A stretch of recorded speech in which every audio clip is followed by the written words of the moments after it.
Hello and welcome to another weekly analysis behind the news. As Congress paves the way for the repeal of Obamacare, Democratic congressmen have come out swinging. For instance, Congressman John Lewis of Georgia appeared on NBC's Meet the Press and said that he doesn't think President-elect Trump is legitimate due to his conclusion that Russia helped to get him elected. And keep in mind that the uncovered emails originated from the left, the same side as John Lewis, which were detrimental to Clinton's campaign.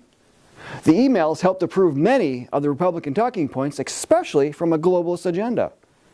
Now, Lewis also said that he doesn't plan to attend the inauguration. And frankly, why would he? He has a history of opposing unacceptable conservatives, starting with Senator Barry Goldwater in 1964. What the mainstream media won't reveal is that Congressman Lewis's radical roots go back to the Communist Party. It has been documented that Lewis was a member of the W.E.B. Du Bois Club, which was the national youth organization for the Communist Party from 1964 to 1970. In 1963, Lewis was named national chairman for the Student Nonviolent Coordinating Committee, also known as SNCC. The current CEO of the John Birch Society met Lewis at one of SNCC's meetings in the Seattle area, when our CEO had been infiltrating subversive organizations for intelligence purposes. Lewis also makes a brief appearance in our 1960s civil rights documentary, Anarchy USA. The documentary depicts the process which communists used to create a crisis and get government to react to control the crisis with even more government, further eroding liberty.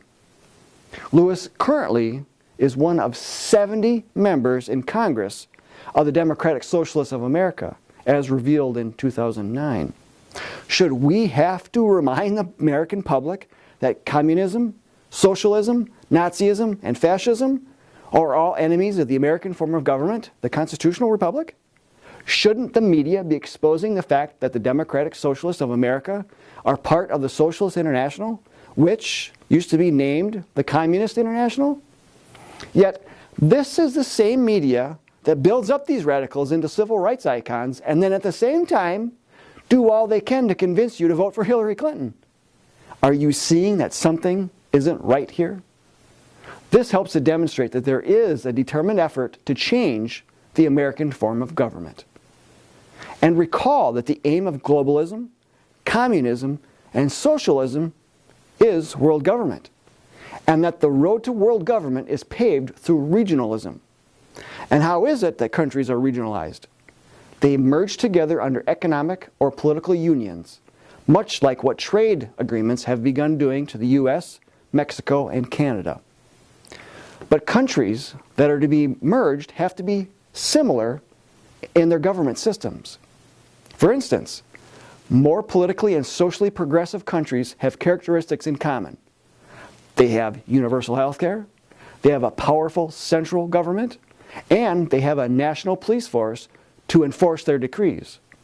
Certainly, you've noticed the push here to be much more like Canada or Europe regarding progressive government policies and cultural tolerance and anti-Judeo-Christian practices.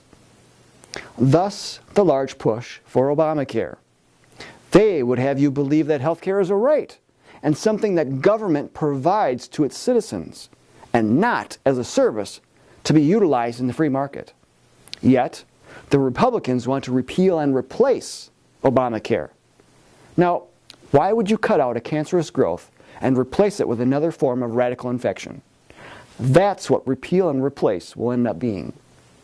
Since Congress will once again throw the healthcare industry into a tizzy, why not understand that government plays no constitutional role in the healthcare industry and then move ahead with measures to further extract government from the industry?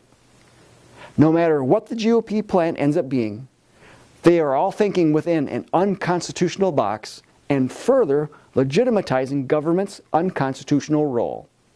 The former conservative gentleman that stood up last week and gave his glowing Obamacare testimony as a cancer survivor at a Paul Ryan town hall certainly tugged at the heartstrings when he exclaimed that he would be dead without Obamacare.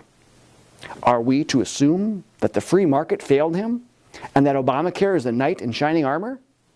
Perhaps we should try to define how free the free market truly is. Before Obamacare was implemented, it's estimated that the federal government had as much as 75% control over the healthcare industry, mainly due to the unconstitutional programs of Medicare and Medicaid, and their ever-increasing subsidies to the industry. This access to affordable healthcare is merely a front. In reality, it is an ever-increasing monopoly by the federal government.